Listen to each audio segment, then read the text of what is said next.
नमस्कार, आप सभी का स्वागत है भारत 24 पर। मैं हूं आपके साथ पूर्णिमा मिश्रा। वक्त है दहाड़ का।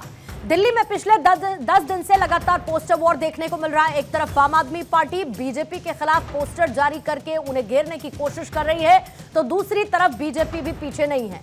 आम आदमी पार्टी के खिलाफ एक से बढ़कर एक पोस्टर जारी कर रही है। जहां पर आम आदमी पार्टी ने बीजेपी को चुनावी मुसलमान बताने की कोशिश की, वैसे ही बीजेपी ने केजरीवाल को चुनावी हिंदू बताकर पलटवार कर दिया। वैसे पिछले 10 दिन से जारी पोस्टर वॉर की जरा इन तस्वीरों को देख लीजिए। एक तरफ बीजेपी ने जो पोस्टर जारी किए हैं वो हैं, और दूसरी तरफ आम आदमी पार्टी की तरफ से जारी किए गए पोस्टर की तस्वीरें हैं। और इन पोस्टर्स के जरिए आप इस बात का अंदाजा लगा सकते हैं कि दोनों ही पार्टियां एक दूसरे से बढ़त बनाने के लिए किस तरीके से चुनावी जंग लड़ रही हैं। खैर, दिल्ली में चुनावों का ऐलान हो चुका है, तो ऐसी तनातनी जाहिर है देखने को मिलेगी, क्योंकि दोनों ही पार्टियों के बीच सीधी टक्कर देखने को मिल रही है। आप वर्सेस बीजेपी का मुकाबला इस बार दिल्ली में दिख रहा है। ऐसे में सवाल है कि चुनाव में पोस्टर वॉर दिल्ली में सत्ता का क्या स्वाद चखाएगा। आज इसी मुद्दे पर करेंगे बहस। किन मुद्दों पर दिल्ली में बवाल है, इसी को समझने की कोशिश करेंगे। लेकिन सबसे पहले सवालों का जिक्र जिसके इर्द गिर्द रहेगी आज की चर्चा। पहला सवाल यही कि चुनाव में पोस्टर वॉर दिल्ली में सत्ता का चखाएगा स्वाद। छपा चुनावी पोस्टर, क्यों बढ़ा है सियासी टेम्परेचर। आम आदमी पार्टी के पोस्टर वर्सेस बीजेपी के पोस्टर, किस पर वोटर यकीन करेगा। दिल्ली में धर्म की लड़ाई, हिंदू वर्सेस मुसलमान पर आई। गाली गलौज पर बवाल, आम आदमी पार्टी का दूल्हे पर सवाल। हमारे साथ बीजेपी के प्रवक्ता सिद्धार्थ यादव अब से थोड़ी ही देर बाद मौजूद रहेंगे। कांग्रेस के प्रवक्ता डॉक्टर नरेश कुमार अब से थोड़ी ही देर बाद हमें ज्वाइन इन करेंगे। आम आदमी पार्टी के प्रवक्ता संजीव कौशिक जी हमारे साथ स्टूडियो में मौजूद हैं, और सूर्य प्रकाश मैथिल जी राजनीतिक विश्लेषक के तौर पर चर्चा का हिस्सा है, और राकेश शुक्ला जी वरिष्ठ पत्रकार के तौर पर हमारे साथ मौजूद हैं। थोड़ा सा इंतजार करते हुए सिद्धार्थ यादव जी और डॉक्टर नरेश कुमार हमारे साथ जुड़े। उससे पहले राकेश शुक्ला जी, आपके साथ शुरुआत करना चाहूंगी, क्योंकि इसमें कोई दो राय नहीं कि दिल्ली में जिस तरीके का पोस्टर वॉर चल रहा है, जो दिल्ली का चुनाव है वो बहुत दिलचस्प होने लगा है। और कहीं ना कहीं एक हेड ऑन लेते हुए अरविंद केजरीवाल बीजेपी के इस पोस्टर वॉर का जवाब दे रहे हैं। जनता के मन में ये जरा पोस्टर वॉर किस तरीके से अपनी पैठ बिठाएगा, कैसे पार्टियों को क्या ये पोस्टर वॉर फायदा पहुंचाएगा, इसको लेकर आपका क्या सोचना है सर। राकेश शुक्ला जी। 2013 में एक फिल्म आई थी, फटा पोस्टर निकला हीरो। इस बार भी दिल्ली में पोस्टर बार जो चल रहा है उसमें से कौन हीरो बन के निकलेगा, क्योंकि आप पिछले 3 चुनाव देखिए, 2013, 2015, 2020, उसमें सारा नैरेटिव जो है, सारा एजेंडा केजरीवाल जी तय करते थे और विपक्ष सफाई देता घूमता था। इस बार बिल्कुल उलट चल रहा है। भारतीय जनता पार्टी और कांग्रेस की तरफ से जो बात कही जाती है उस पर अरविंद केजरीवाल जी सफाई देते घूम रहे हैं। मैं एक गणित मेरी समझ से थोड़ा सा बाहर है, और मैं सभी अपने जो पैनलिस्ट हैं उनसे समझना चाहूँगा। दिल्ली में 20% वोट जो है वो स्विंग होता है। उस 20% वोट को यदि हम 2 भागों में विभाजित करें, 10% विकास के नाम पे और 10% लाभार्थी के नाम पे, विधानसभा में 54% वोट भाजपा पाती है और 54 लोकसभा में 54% वोट विधानसभा में आम आदमी पार्टी पाती है। उसमें से 20% में से 10% विकास के नाम पे निकाल दें और 10% हम लाभार्थी का निकाल दें, तो ये आंकड़ा हो जाता है 20% कम करने से 34% आम आदमी पार्टी का। 10% यदि लाभार्थी का वोट यदि हम उसके साथ जोड़ दें तो 44% हो जाता है, और यदि विकास का वोट यदि हम भाजपा के साथ जोड़ देंगे तो 38% जो पिछले चुनाव में उसको मिला, उसको छोड़ के हम 34% लेके चलें तो दोनों वोट कहीं ना कहीं 44% के आसपास आते हैं। इस बार कांग्रेस जिस तरीके से पूर्णिमा जी चुनाव लड़ रही है 10 सीटों पे, तो मैं पूरी तरह से देख रहा हूं कि बहुत मुस्तैदी से चुनाव लड़ रही। तो 5% वोट भी यदि वो ले गई तो वो 5% अरविंद केजरीवाल जी का घटेगा और वो पहुंच जाएंगे 39% पे। तो ये सारा समीकरण केजरीवाल जी समझ रहे हैं कि वोटों का उलटफेर हो सकता है, इसलिए इस चुनाव में वो जाति, धर्म और लाभार्थी का एक बढ़िया सा गुलदस्ता बना के चुनाव में उतरे हुए, और उनको ये लग रहा है कि यही गुलदस्ता उनको 36 सीटों तक ले जा सकता है। अन्यथा वो इस बार कहीं ऐसी स्थितियां ना है कि 13 की स्थिति में पहुंच जाए। पूर्णिमा जी। ठीक है, डॉक्टर नरेश कुमार, आपका स्वागत करती हूँ। कांग्रेस के प्रवक्ता हमारे साथ जुड़ चुके हैं और जैसे सिद्धार्थ यादव जी जुड़ेंगे मुझे जानकारी दीजिएगा जी। डॉक्टर नरेश, क्या आपको लगता है कि ये जो पोस्टर वॉर है, इसमें मैं अगर नंबर्स निकालूं तो कांग्रेस इस पोस्टर वॉर में पीछे क्यों है? क्योंकि कहीं ना कहीं एक पोस्टर वॉर दिल्ली में जैसा देखने को मिल रहा है, एक माहौल सेट किया जा रहा है, एक नैरेटिव सेट किया जा रहा है और अपने अपने अंदाज में, चाहे आम आदमी पार्टी हो या फिर बीजेपी हो, एक दूसरे को घेरते हुए, हेड ऑन लेते हुए नजर आ रही हैं। इस पोस्टर वॉर में कांग्रेस इतना पीछे क्यों है? पोस्टर नैरेटिव पर क्या कांग्रेस बिलीव नहीं करती या उनको लगता है कि इससे ज्यादा मजबूत हथियार दिल्ली के चुनावों में उनके हाथ में है? देखिए, निश्चित तौर पर पूर्णिमा जी ने आपने ठीक कहा कि हमारे हाथ में इतना बड़ा हथियार है कि जिसका कोई जवाब दे नहीं पा रहा है। हमारे पास है 98 से 2013 का रिपोर्ट कार्ड जिसमें शीला दीक्षित जी ने काम किए थे। हमारे पास रिपोर्ट कार्ड है 2013 से 2025 तक का फेलियर केजरीवाल जी का। हमारे पास रिपोर्ट कार्ड है दिल्ली जल बोर्ड और एमसीडी में एनजीटी ने जुर्माना लगा दिया 50 करोड़। हमारे पास रिपोर्ट कार्ड है जो ग्रीन सिटी का अवार्ड दिल्ली से मिला था, ग्रीन सिटी का अवार्ड 2013 में लंदन से मिला था दिल्ली को, आज वही हाईली पोल्यूटेड सिटी का अवार्ड मिला है लंदन से, ये केजरीवाल जी के टाइम में। अरे जल भराव का ये हाल है कि दिल्ली के अंदर सैकड़ों मौतें हो गई और एनडीएमसी एरिया आता है केंद्र सरकार के अंतर्गत, पार्लियामेंट के दरवाजे तक पानी पहुंच गया था। यह है हमारा रिपोर्ट कार्ड। इनका फेलियर, इनके खिलाफ एंटी इनकम्बेंसी दिल्ली सरकार के खिलाफ और केंद्र सरकार के खिलाफ, और दिल्ली का विकास जो किया था, चमचमाती हुई दिल्ली छोड़ी थी, फ्लाईओवर, मेट्रो, महकती हुई दिल्ली, ग्रीन एरिया 30%, तो ये था हमारा रिपोर्ट कार्ड। ये मैं कहना चाह रहा हूं। लेकिन उसके आगे आपको नहीं लगता डॉक्टर नरेश पानी बहुत बह चुका है? बहुत पानी बह चुका है। उसके बाद आप 1998 से 2013 के अपने रिपोर्ट कार्ड का जिक्र करते हैं, लेकिन उसके बाद एक लंबा समय हो गया ना जब आप सत्ता से दूर रहे। कहीं ना कहीं माहौल के हिसाब से तो कांग्रेस को अपने को सेट करना होगा। पूर्णिमा जी, हाँ सर। पूर्णिमा जी बिल्कुल ठीक कहा कि गंदा पानी बह रहा है यमुना में। 22 नाले डायरेक्ट पड़ रहे हैं यमुना के अंदर। लोग बाग छठ माता की पूजा करने के लिए, नहाने के लिए भी तरस गए। ये है केजरीवाल का विकास। और आए दिन केजरीवाल और लेफ्टिनेंट गवर्नर लड़ते रहते हैं और लड़ाई सड़कों पे रहती है। और इतना ही नहीं, सुप्रीम कोर्ट में जाते हैं, कहते हैं हमें ये अधिकार दो, हमें ये अधिकार दो, हमें एमसीडी दे दो, हम काया पलट कर देंगे, कूड़े का ढेर खत्म कर देंगे। पता लगा कूड़े का ढेर तो और बढ़ रहा है। ये है हमारा कहना। दोनों का फेलियर, दोनों के खिलाफ एंटी इनकम्बेंसी, कांग्रेस का इतिहास, कांग्रेस का विकास लोगों को याद आ रहा है। ठीक है, सिद्धार्थ यादव जी भी बीजेपी के प्रवक्ता इस वक्त हमारे साथ जुड़ चुके हैं। सिद्धार्थ जी, आपका भी बहुत बहुत स्वागत करती हूँ, इसी दरखास्त के साथ सर कि अगर टाइमली पैच होंगे तो बहुत अच्छा लगेगा। डिले हो जाता है तो फिर सवालों का फ्लो बिगड़ जाता है, and I am sure you understand it. तो जस्ट वांटेड टू रिक्वेस्ट। बहरहाल आपका स्वागत करती हूँ सिद्धार्थ जी।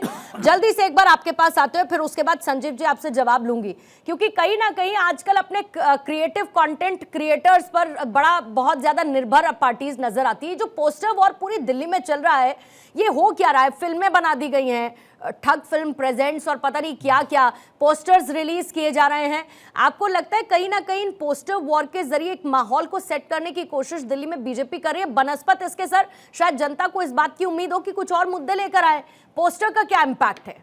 सिद्धार्थ जी।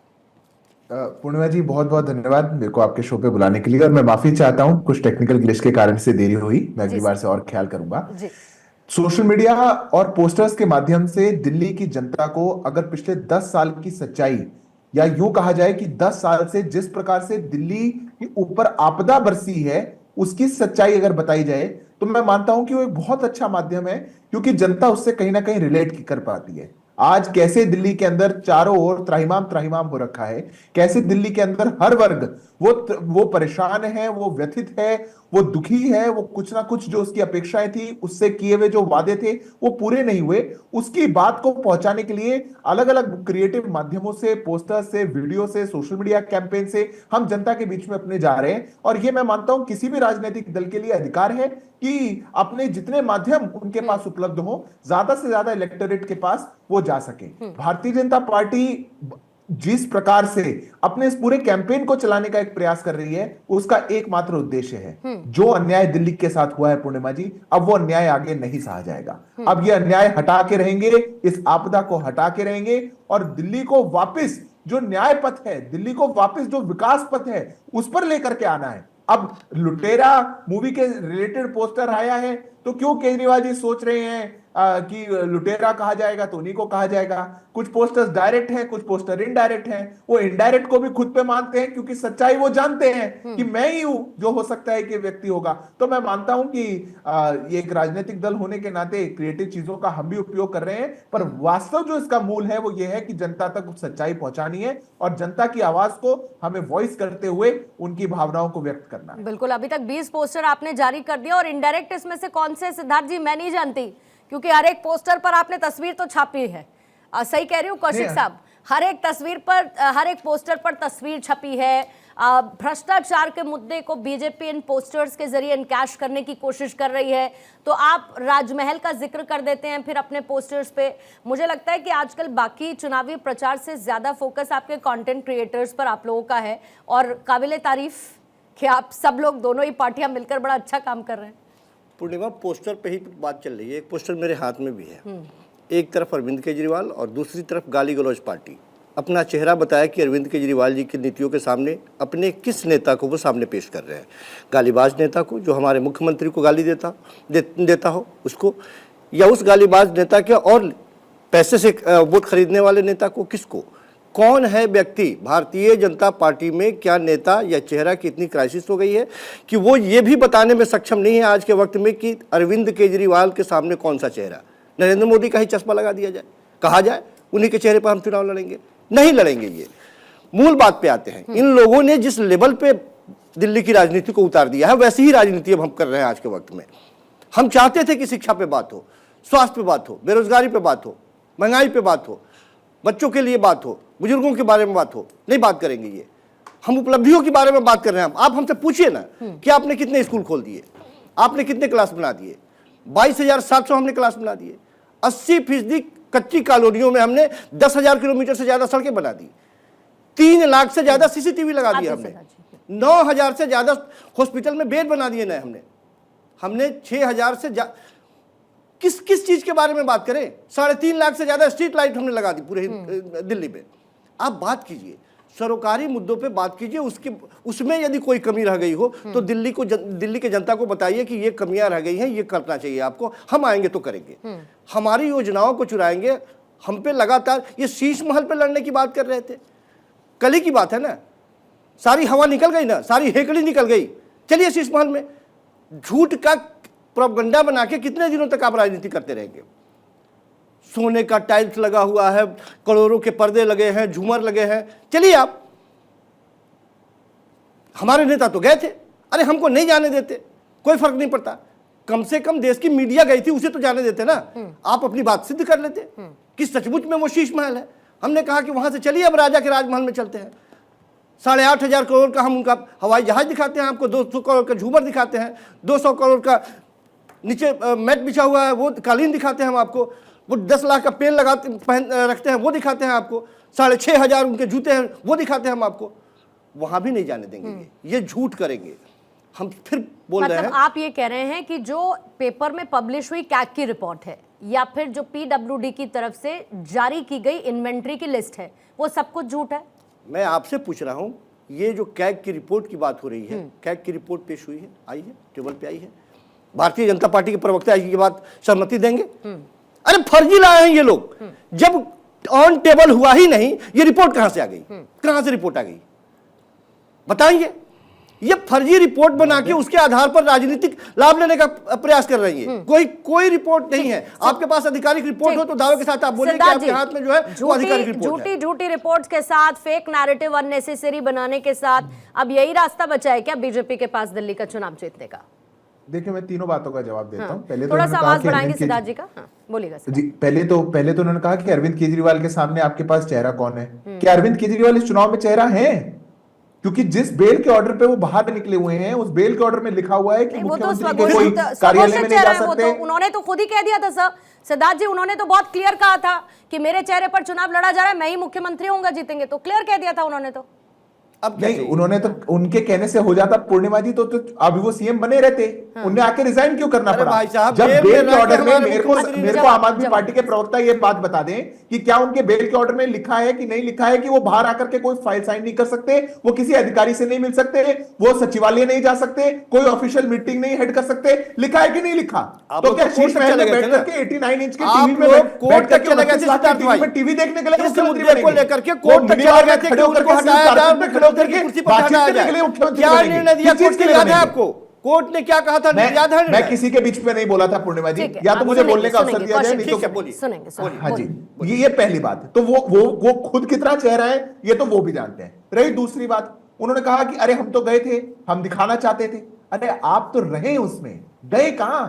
आपने तो उसी सिल्क कारपेट पर उस 88 इंच के OLED 4K 8K LG TV पर जो 29 लाख में लेकर के आए हैं, उस पर आपने टीवी देखने का काम किया। अब देश के प्रमुख अखबारों ने कैग को साइड करते हुए उस रिपोर्ट को फ्रंट पेज पे छापा। हिम्मत है तो जाइए कोर्ट में केस करिए अखबारों पर। अरे आप बताइए ना, हम कह रहे हैं कि हम उन मीडिया रिपोर्ट्स को साइड करते हुए आपसे प्रश्न पूछते हैं। आप ड्रामा करना चाहते हैं? उस घर के ऊपर 3 महीने आतिशी जी को नोटिस दिया गया कि आपको इस घर में मूव इन करना है तो कर जाइए। 3 महीने चिट्ठी का जवाब नहीं दिया। 3 महीने सीएम बनने के बाद आज वो कह रही है कि मेरे को उस घर में जाना है। ले दे के कहानी शीश महल में अटक गई। कमाल बात करते हैं। थोड़ा तो ड्रामा कम करिए। मतलब भागने का दिल्ली की जनता थक चुकी है। भागने का सच्चाई की बात है। नहीं कौशिक साहब, ये जो बात कह रहे हैं, आपको याद होगा टीवी डिबेट में ये बात मैंने भी आपसे कही थी कि भाई आप अरविंद केजरीवाल एक लंबे समय से उस पर है और उसको लेकर, और सर अभी नहीं शुरू हुआ ये मामला। आप याद कर लीजिए जब एलजी ने इस मामले को लेकर एक लेटर लिखा था और उसके बाद से पूरा मामला प्रकाश में आया। जो चुनाव में इस वक्त भले ही बीजेपी उठा रही हो, लेकिन ये मामला पहले से चल रहा है। अगर ऐसा था, अगर रिपोर्ट पहले ही आई थी, तो क्यों उसको लेकर अरविंद केजरीवाल ने पहले ही एक वीडियो रिलीज नहीं कर दिया? क्यों मौका दिया कि बीजेपी को एक वीडियो रिलीज करे जो स्क्रीन पर या अलग अलग टीवी चैनल्स पर इस वक्त चल रहा है? मैं कह रही हूं कि बीजेपी को ये कहने का मौका क्यों कि वहां सीएम आवास के बाहर जाके नौटंकी कर रही है आम आदमी पार्टी। देश के प्रधानमंत्री के पास यही काम रह गया है कि वो कहे कि ये शीश महल है। कितनी ओछी राजनीति करेंगे देश के प्रधानमंत्री। अरे आपके हाथ में पावर है, इस्तेमाल कीजिए उसका, जांच करवाइए, बताइए ना। एक बहुत छोटी सी बात तो है ना, आप जो लगातार पिछले कई महीनों से, वर्षों से आप ढिढोरा पीटते चले आए। हम तो यही कह रहे हैं कि एक बार खोल के दिखा दीजिए मीडिया को, इससे ज्यादा क्या चाहिए? आपसे ये आग्रह है ना, आप ही से आग्रह है कि आप उसे खोल करके मीडिया के बीच में रख दीजिए, दिखा दीजिए। आप इतना भी नहीं कर सकते। आप जांच चल रही है, जांच चल रही है। फर्जी बातें मत कीजिए यहाँ बैठकर। सारी बातें फर्जी है आपकी। पूरे हिंदुस्तान की जनता और दिल्ली की जनता ने देख लिया है कि आप झूठों की सरदार मिले। आप झूठा पार्टी है, गालीबाज पार्टी है आप लोग, महिलाओं का सम्मान नहीं करने वाले पार्टी है आप लोग। ओहो, स्वाति मालीवाल वाली पार्टी बोल रही है। अच्छा, खुलेआम दिखाई दे रहा है। अच्छा है, स्वाति मालीवाल को घर में बुला करके पीट दिया, वो पार्टी बोल रही है महिला सम्मान पर। बहुत अच्छा है। अरविंद केजरीवाल मुख्यमंत्री आवास में राज्यसभा सांसद को पीट दिया, वो पार्टी महिला सम्मान की बात वही बोलेगी जो आप बुलवाएंगे। सुन करके दिल गदगद हो गया आज आपकी बात सुन के। जिसकी तारीफ करते हुए आप ऐसे ही लोगों की तारीफ करते हैं। संजीव जी बहुत अच्छा है, मैं आपकी तारीफ करता हूं। गाली बकने वाले लोगों की आप तारीफ भी करते हैं। आप बताइए ना, वीडियो दिखाएं। मुख्यमंत्री आवास में राज्यसभा सांसद को पीटा गया हो, आप उस पार्टी को डिफेंड कर रहे हैं। लेकिन एक ऐसा, ठीक है सिद्धार्थ जी, लेकिन कहीं ना कहीं कौशिक साहब, एक स्वाति मालीवाल वाला एक ऐसा मुद्दा रहा जिसको लेकर ये सवाल तो उठे कि भाई स्वाति मालीवाल के साथ जिन्होंने एक लंबे समय तक, अब आप कह दीजिए कि उन्होंने वो बोला जो बीजेपी ने कहा। सर सुनिए, मैं बड़े जिम्मेदारी के साथ ये बात कह रहा हूं कि यदि स्वाति मालीवाल की पिटाई हुई और जिसने भी पीटा देश में एक ऐसी मजबूत सरकार है जिसके हाथ में सब कुछ है। वो यदि लगे कि उस आदमी ने गलत किया, फांसी पे लटका ठीक दिया। है, ठीक है, जल्दी ये से, बहस ठीक है, 10 सेकंड ले रहा हूं। फांसी पे लटका 10 सेकंड सिद्धार्थ जी, जल्दी। मैं पूर्णिमा जी बस 10 सेकंड ले रहा हूं। स्वाति मालीवाल पर तो क्या बोलेंगे संजीव जी, मैं उनको फंसाना नहीं चाहता। इन्होंने कहा था आप बात करिए हमारे विकास के ऊपर। मैं कहता हूं आप 10 नई यूनिवर्सिटी और 10 नए हॉस्पिटल के नाम शो खत्म होने से पहले बता दीजिएगा। मेरा सारा समय मैं आपको देता हूं। 10 नई यूनिवर्सिटी और 10 नए हॉस्पिटल, ठीक है, वो बता देंगे, वो बता देंगे। मैं उनके पास इस सवाल के साथ आऊंगी। नरेश जी जल्दी से अपना सब 20 सेकंड में काउंटर रखेगा, फिर मैथिल साहब को समय दूंगी मैं। नरेश गूगल कर रहे हैं, बढ़िया। देखिए, आपदा में अवसर तलाश कर रही है भाजपा, और बेड़ा गर्क कर दिया आम आदमी पार्टी ने। मैं तो दोनों एंकरों को चुनौती देता हूं। 6 स्कूल खुले हैं, एक नया हॉस्पिटल नहीं खुला, दो एंकर नहीं है सर, दोनों प्रवक्ता है पार्टीज के। और ये लोग बड़ी बड़ी बातें कर रहे हैं, सांस नहीं ले सकते। हमने एयर क्वालिटी इंडेक्स 900 से ऊपर पहुंच गया और अपराध की नगरी दिल्ली बन गई। और किस मुंह से ये दोनों के दोनों पार्टियां वोट मांग रही है? हाँ। दिल्ली का बेड़ा गर्क अगर किसी ने किया है तो इनकी रोज की लड़ाई ने किया है, आम आदमी पार्टी और भाजपा ने। दिल्ली के लोग निजात पाना चाहते हैं। 3 करोड़ 24 लाख लोग वही दिल्ली चाहते हैं, चमकती हुई दिल्ली जो कांग्रेस के समय में हमने छोड़ी थी। यही कहना चाहता हूं। ठीक है, ठीक है। और नरेश साहब, मैं अकेली एंकर हूं, बाकी के 2 प्रवक्ता हैं, ये मैं आपको बस बताना चाहती हूँ। 2 एंकर नहीं है यहाँ पर, दोनों प्रवक्ता अपनी अपनी पार्टी के। मैथिल साहब, जल्दी से आपके पास आते हुए, ये जो पोस्टर वॉर और ये पूरा का पूरा जो पॉलिटिकल सेंसेशन एक दिल्ली के चुनावों में पैदा हो रहा है, लेकिन इसमें आप ये देखिए सेंटर में क्या है। बीजेपी जहां पर एक तरफ चुनावी मुस्लिम कहा जाता है कि भाई वैसे तो आप एंटी मुस्लिम पार्टी के एक इमेज लेकर चलते हैं, आम आदमी पार्टी आरोप लगाती है, लेकिन जैसे चुनाव आते हैं वैसे आप प्रो मुस्लिम एक इमेज को पोर्ट्रे करने की कोशिश करते हैं। तो उधर बीजेपी कह देती है कि वैसे आपका एक एंटी हिंदू सेंटिमेंट है या फिर आप एंटी हिंदू इमेज को लेकर चलते हैं, लेकिन जैसे ही चुनाव नजदीक आते हैं तो आप प्रो हिंदू बनकर हिंदुओं के बीच में जाकर वोट मांगते हैं। एक बार फिर से दिल्ली के चुनाव में हिंदू मुसलमान की एंट्री हो चुकी है। मैथिल साहब, धन्यवाद पूर्णिमा जी। पहले तो आपको और पूरे देश को भारत माता की जय, वंदे मातरम। और 4 लाइनें मुझे याद आ रही हैं। निकलोगे तो हर मोड़ पर मिल जाएंगी लाशें ढूंढने से, मगर शहर में कोई कातिल नहीं मिलेगा। अभी बैठकर जो आम आदमी पार्टी के जो प्रवक्ता हैं और कांग्रेस के प्रवक्ता हैं वो लगातार गिना रहे थे उन्होंने क्या क्या किया, क्या क्या नहीं किया। आम आदमी पार्टी के प्रवक्ता तो एक कदम आगे निकल गए। उन्होंने एमसीडी की द्वारा बनाई गई सड़कें जो पिछले 15 साल में बनी थी वो भी अपने खाते में डाल ली। और जो एमसीडी ने जो स्ट्रीट लाइट्स लगाई थी, क्योंकि मेरे मित्र नए नए प्रवक्ता बने, उनको पता नहीं है कि दिल्ली के अंदर जो केंद्र की सरकार है वो क्या काम करती है, राज्य सरकार क्या काम करती है और नगर निकाय क्या काम करती है। पथ प्रकाश सदैव एमसीडी के पास होता है। तो एमसीडी ने जो लाइट लगाई थी वो भी इन्होंने अपने खाते में डाल ली। अब समझ में मुझे ये नहीं आ रहा कि कांग्रेस जो अभी बड़े लंबे चौड़े दमखम से बात कर रही है, बड़ा चोर बता रही है आम आदमी पार्टी को। अभी 6 महीने पहले तक हम आपके दिल में रहते हैं और हम साथ साथ है मूवी दिल्ली को दिखा रहे थे 7 सीटों पे और लगे थे हाथ में हाथ डालकर घूमने के लिए। तब क्या याद नहीं आया था दिल्ली के अंदर इस प्रकार से इतने सारे इश्यूज हैं? तब आपने क्यों गठबंधन कर लिया? तब आप क्यों इनके लिए वोट मांगते घूम रहे थे? राहुल गांधी जी ने क्यों भैया आम आदमी पार्टी का बटन दबाया था? ये जो गठबंधन है ना, ये ठगबंधन जो है वो टूट भी गया है। आपको मैं बता दूं पूर्णिमा जी, अब एक बात और, जो पोस्टर वार की बात है, मैं तो आम आदमी पार्टी से पूछना चाहता हूं, जरा मुझे बताओ ना। अभी आप बहुत सारी चीजें बता रहे थे, बहुत अच्छी बात बोली सिद्धार्थ यादव ने कि भैया 10 कॉलेज का नाम बताओ। मैं तो ये दावा कर रहा हूं यहां बैठकर, तुम 10 छोड़ो, तुम एक कॉलेज का नाम बताओ जो तुमने शिलान्यास किया है और उसका तुमने उद्घाटन भी किया है। एक हॉस्पिटल का नाम बताओ जिसका तुमने शिलान्यास किया और उसका उद्घाटन भी किया। मैं आपको बताऊं पूर्णिमा जी, मैं बुराड़ी से आता हूं।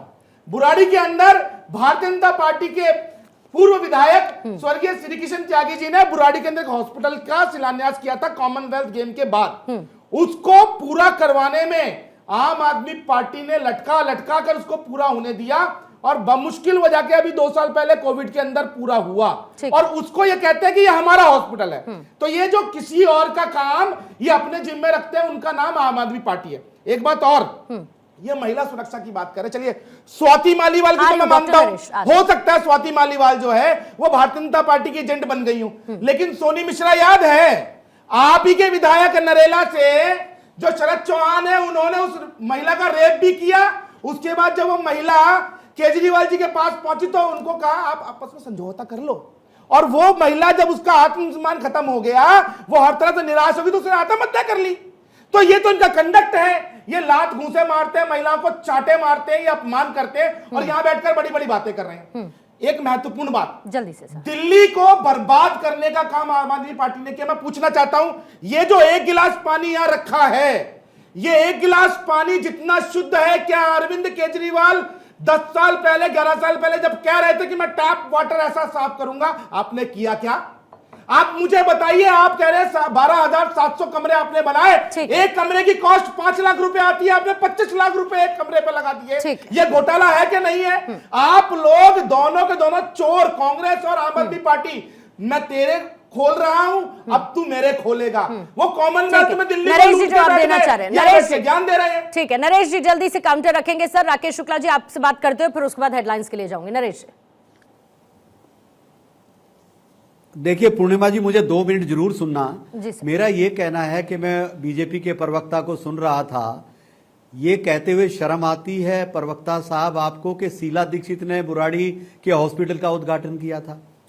और मैं एक बात और कहूंगा किसने बनवाया कि था? आदमी नहीं, कुत्ता पालने पर गलतफहमी ना पाले। जरा मुझको आप लोग आए दिन लड़ते रहते हो, आए दिन अधिकार मांगते रहते हो, आए दिन आप चुप रहिए, चुप रहिए, आपके बीच में कोई नहीं। चुप ठीक है, रहिए, मैंने बोल दिया ना डॉक्टर नरेश, डॉक्टर नरेश मैंने बोल दिया, मैंने बोल दिया। एक सेकंड, नहीं मेरा ये कहना है, ठीक है 1 मिनट आप रखिए ना काउंटर रेडी, लेकिन बीच में से मत बोलिए। आपके बीच में कोई नहीं बोला ना, बोलिएगा नरेश जी, बात पूरी करें। जी मेरा ये कहना है कि तब संविधान बचाने की बात थी, देश को बचाने की बात थी, रौंद रहे थे 400 पार 400 पार, बदल देंगे देश का संविधान।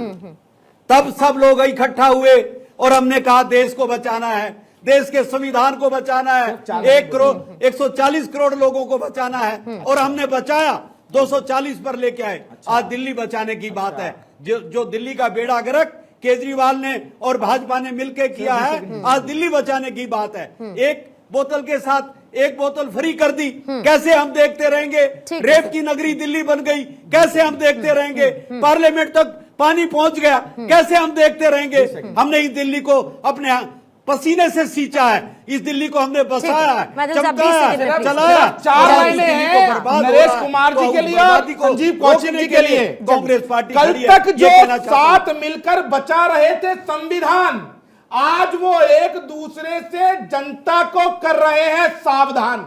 ये है इन दोनों की असलियत। ये कल तक एक दूसरे की चोरियों को ढक रहे थे और आज एक दूसरे की चोरियों को बता रहे हैं।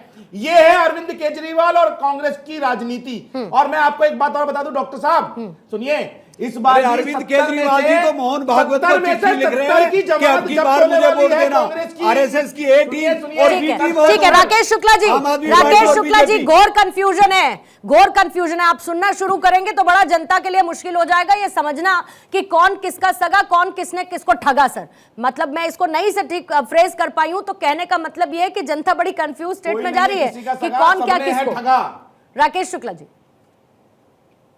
नहीं, मुझे लगता है कि कंफ्यूजन धीरे धीरे क्लियर होगा। चुनाव की घोषणा हो चुकी है, ये सच्चाई कंफ्यूजन था, और कंफ्यूजन अभी थोड़े दिन इसलिए रहेगा क्योंकि 2015-2020 में भी कांग्रेस दमखम ठोक के ही मैदान में उतरी थी, लेकिन 20 के चुनाव में कांग्रेस जिन 66 सीटों पे लड़ी वहां प्रचार करने तक नहीं गई, और नतीजा ये हुआ कि 63 सीटों पे कांग्रेस जैसे दल की जमानत जब्त हो गई और उसका वोट परसेंट 24 से खिसककर 4.7 पे पहुंच गई। तो सबसे बड़ा प्रश्न ये है कि क्या कांग्रेस पार्टी 25 का विधानसभा चुनाव वास्तव में गंभीरता से लड़ने जा रही है? सबसे बड़ा यक्ष प्रश्न ये है। और यदि कांग्रेस वास्तव में गंभीरता से लड़ने जा रही और अभी मौजूदा समय में जिस तरीके से वो गंभीर दिख रही, वही गंभीरता अरविंद केजरीवाल जी की परेशानी बढ़ा रही है। और अरविंद केजरीवाल जो बार बार कल ये कह रहे थे कि कांग्रेस बी टीम है भारतीय जनता पार्टी की, वही कांग्रेस और ये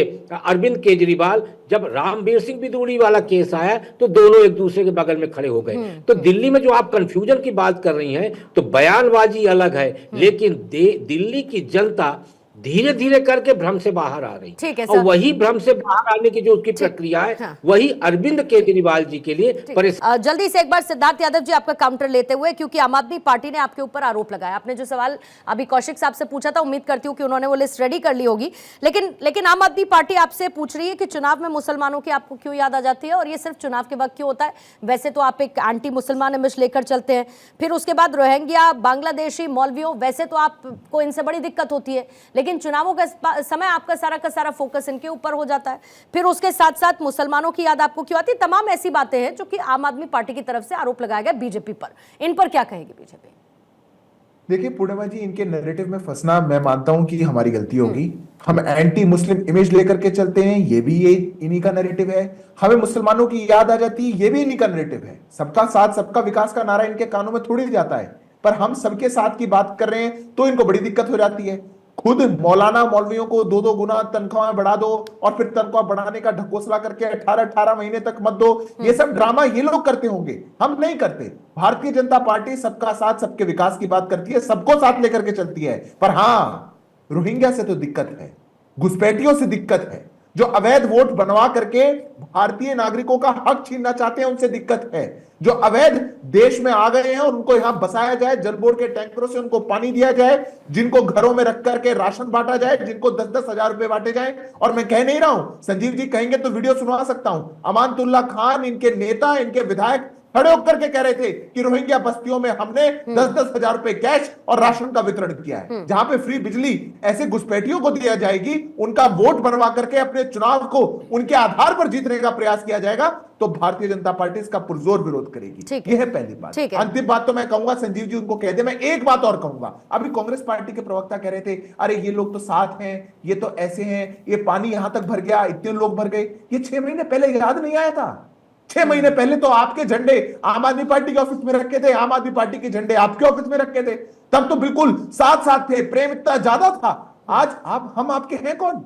ये बहुत अच्छी आपकी जो एक विचारधारा है ना, जो कोई विचारधारा नहीं है, जनता इसको देख रही है और जवाब देगी। नरेश जी से इसका जवाब, 10 कॉलेजेस का नाम आप ले लीजिए। बिल्कुल। नरेश जी से जवाब लेने से पहले, नरेश जी बस थोड़ा सा समय दीजिएगा, कौशिक साहब से जवाब लेते हैं। कौशिक साहब, पूछा था इन्होंने एक और उन्होंने कहा था 10-10, आप 5 भी बता दीजिएगा तो मैं उसके आगे बढ़ जाऊंगी। लेकिन मंदिर और गुरुद्वारों के बाहर शराब के ठेके आपने लगवा दिए, सनातन हिंदू विरोधी पॉलिटिक्स आप लोग करते हैं, ये आरोप बीजेपी की तरफ से लगाए गए, आम आदमी पार्टी पर गंभीर आरोप है, वोटर को इंपैक्ट करते हैं। पहले तो उन्होंने कहा कि कौन सी यूनिवर्सिटी खोल दी, आप पहले उसका नाम बता दीजिए। पढ़ रहे हैं, सुन लीजिएगा।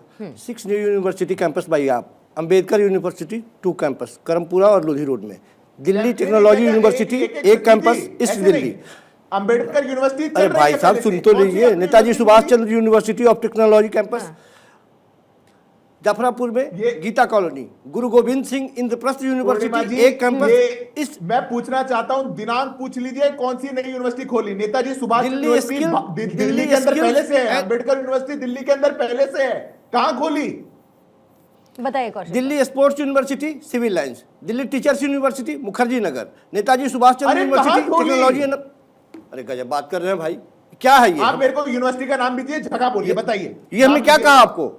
3 बताइए। 3 new 1 upgraded university started by आप। कौन सी? ये अपना व्हाट्सएप का मैसेज मत पढ़िए जो कार्यालय से आया। अरे भाई साहब व्हाट्सएप का मैसेज नहीं है ये व्हाट्सएप का मैसेज नहीं है, हमारे पास ये रिकॉर्ड है, आप चेक कीजिए जो हम बोल रहे हैं, तो आपको प्रिंट करके भेज देंगे, चिंता नहीं कीजिए। अरे आप बोलिए ना, नहीं का नाम और एड्रेस बताइए। आप उलझाइए नहीं, मैं सब जगह का नाम मैं एड्रेस के साथ में आपको बोल रहा हूं, इसके बाद में भी आपको समझ नहीं आ रहा। मैंने कहा Delhi sports university civil lines, Delhi teachers university Mukherjee Nagar. अरे टीचर यूनिवर्सिटी होती है, कौन सी यूनिवर्सिटी आपने मुखर्जी नगर में खोली टीचर्स की? कौन सी स्पोर्ट्स यूनिवर्सिटी आपने खोली सिविल लाइंस में? New 1 upgraded university started by आप। अब इससे ज्यादा क्या क्लियर बोले? आपको क्या समझ में आ रहा है? हमको नहीं समझ में आ रहा है। ठीक है। देखिए मूल बात क्या है, मूल बात पे आते हैं। जल्दी से। अभी प्रेस कॉन्फ्रेंस आप देख रही थी, ये चिंता अचानक पूर्वांचलियों की कहां से आ गई? ये कितना डैमेज जो आप किए हैं उसको कैसे कंट्रोल कीजिएगा? लंबी लंबी बातें तो कर रहे हैं, अभी तक कितने पूर्वांचलियों को आपने टिकट दे दिया दिल्ली में? इतनी चिंता है तो संसद भवन में खड़े होकर के नड्डा साहब कहते हैं कि रोहिंग्या, बांग्लादेशी और पूर्वांचली तीनों को एक लाइन में खड़ा करके कहते हैं कि कटेगा वोट।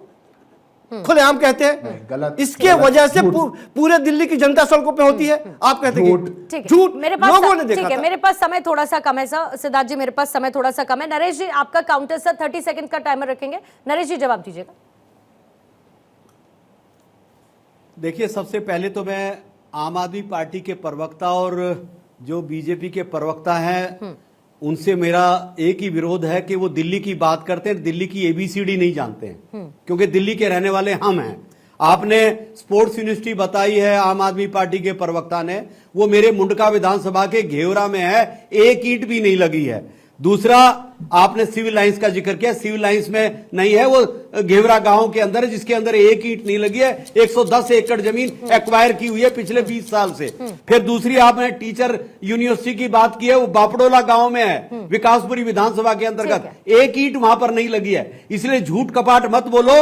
और मैं तो एक बात कहूंगा कि मैं इतरा के चलूं, ये अदा भी तूने दी, और जब मैं इतरा के चला तो ये सजा भी तूने दी।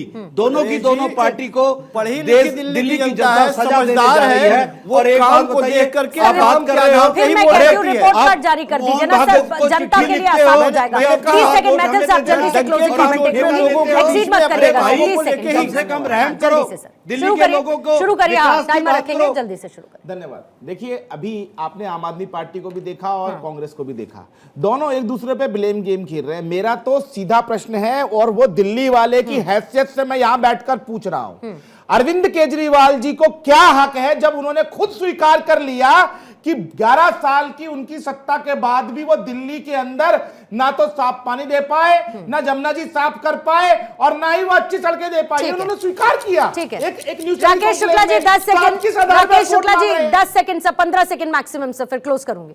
राकेश शुक्ला जी, मैं सिर्फ ये इतना कहूंगा कि नेताजी सुभाष चंद्र बोस यूनिवर्सिटी पहले से है। 1997 में उसको नेताजी सुभाष नाम दिया गया, डीयू के अंतर्गत थी। 1918 में इसे यूनिवर्सिटी का दर्जा दिया गया। ये कैंपस केजरीवाल जी के सरकार के समय पे नहीं बनाया गया। ठीक है, ठीक है, बहुत बहुत शुक्रिया सर। मेरे पास समय की कमी है, वरना सिद्धार्थ जी आपसे भी एक क्लोजिंग कमेंट ले लेती, पर शुक्रिया आपका, आप जुड़े। नरेश जी, आपका भी शुक्रिया। संजीव कौशिक जी, मैथिल साहब, राकेश शुक्ला जी चर्चा का हिस्सा बने।